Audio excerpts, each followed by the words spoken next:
নমস্কার বন্ধুরা, সমাজ লিটিল ওয়ার্ল্ডের আরও একটি নতুন পর্বে আপনাদের সকলকে স্বাগত জানাই। আজকের ভিডিও থেকে আমরা জানব এই বছর অর্থাৎ 2024 সালে 1431 বঙ্গাব্দে বছরের শেষ একাদশী কবে, এই তিথিতে ভগবান বিষ্ণুর আশীর্বাদ পেতে কোন চারটি জিনিস আপনারা বাড়িতে নিয়ে আসবেন, সফলা একাদশীর মাহাত্ম্য ও ব্রতকথা।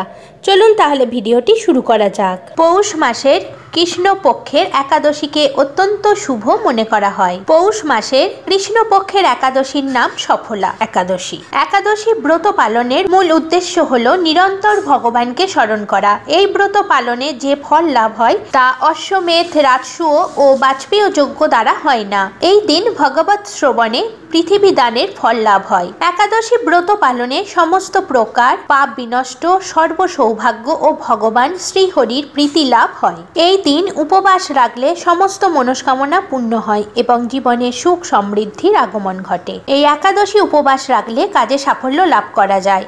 যারা জীবনে বিভিন্ন ক্ষেত্রে বাধার মুখে পড়েছেন, সফলা একাদশীর উপবাস করলে শুভ ফল পেতে পারেন। 2024 সালে সফলা একাদশী ব্রতের পূর্ণাঙ্গ সময়সূচি। একাদশী তিথি শুরু হবে ইংরাজির 25শে ডিসেম্বর 2024, বাংলার 9ই পৌষ 1431 বুধবার রাত্রি 9:47 পর থেকে। একাদশী তিথি সমাপ্ত হবে ইংরাজির 26শে ডিসেম্বর 2024, বাংলার 10ই পৌষ 1431 বৃহস্পতিবার রাত্রি 11:49।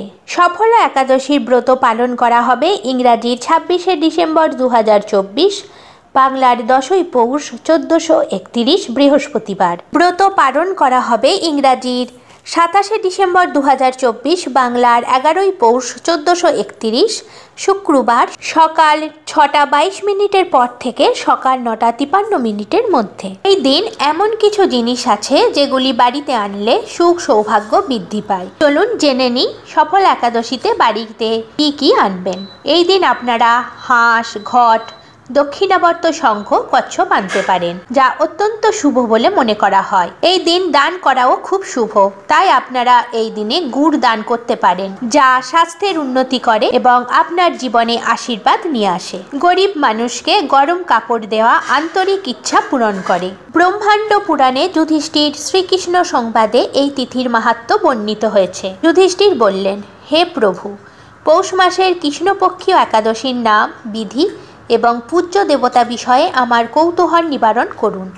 শ্রীকৃষ্ণ বললেন, হে মহারাজ, আপনার প্রতি স্নেহবশত সেই ব্রত কথা বিষয়ে বলছি। এই ব্রত আমাকে যেরকম সন্তুষ্ট করে, বহু দান দক্ষিণাযুক্ত যজ্ঞাদি দ্বারা আমি সেই রকম সন্তুষ্ট হই না। তাই যত্ন সহকারে এই ব্রত পালন করা কর্তব্য।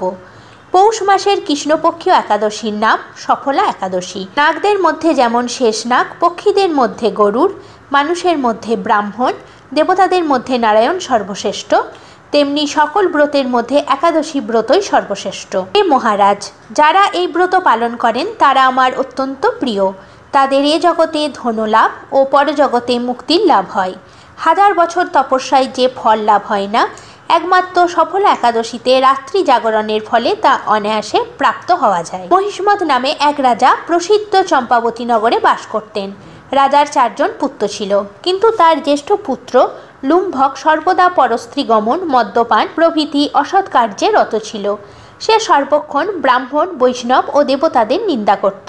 পুত্রের এই আচরণে ক্রুদ্ধ হয়ে রাজা তাকে রাজ্য থেকে বার করে দিলেন। স্ত্রী, পুত্র, পিতামাতা, আত্মীয় স্বজন পরিত্যক্ত হয়ে সে এক গভীর বনে প্রবেশ করল। সেখানে কখনো জীব হত্যা, আবার কখনো চুরি করে জীবন ধারণ করতে লাগলো। কিছুদিন পরে একদিন সে নগরে প্রহরীদের কাছে ধরা পড়ল, কিন্তু রাজপুত্র বলে সেই অপরাধ থেকে সে মুক্তি পেল। পুনরায় সে বনে ফিরে এসে জীব হত্যা ও ফলমূল আহার করে দিন যাপন করতে লাগলো। ওই বনে বহু বছরের পুরানো একটি বিশাল অশ্বত্থ বৃক্ষ ছিল। সেখানে ভগবান শ্রী বাসুদেব বিরাজমান বলে বৃক্ষটি দেবত্ব প্রাপ্ত হয়েছে। সেই বৃক্ষতলে পাপবুদ্ধি লুম্ভক বাস করত। বহুদিন পর তার পূর্বজন্মের কোনো পুণ্য ফলে সে পৌষ মাসের দশমী দিনে কেবল ফল আহারে দিন অতিবাহিত করল। কিন্তু রাত্রিতে অসহ্য শীতের প্রকোপে সে মৃতপ্রায় হয়ে রাত্রিযাপন করল। পরদিন সূর্যোদয় হলেও সে অচেতন হয়েই পড়ে রইল। দুপুরের দিকে তার চেতনা ফিরল।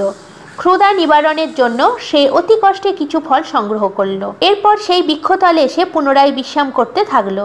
রাত্রিতে খাদ্যাভাবে সে দুর্বল হয়ে পড়ল।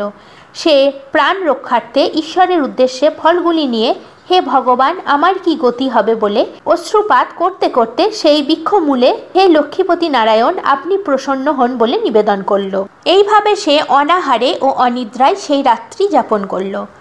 ভগবান নারায়ণ সেই পাপী লুম্ভকের রাত্রি জাগরণকে একাদশীর জাগরণ এবং ফল অর্পণকে পূজা বলে গ্রহণ করলেন। এইভাবে অজ্ঞাতসারে লম্ভকের সফল একাদশী ব্রত পালন হয়ে গেল। প্রাতঃকালে আকাশে দৈববাণী হল, হে পুত্র, তুমি সফলা ব্রতের পূর্ণ প্রভাবে রাজ্য প্রাপ্ত হবে। সেই দৈববাণী শোনা মাত্র লুম্ভক দিব্যরূপ লাভ করল। তার পাপবুদ্ধি দূর হল।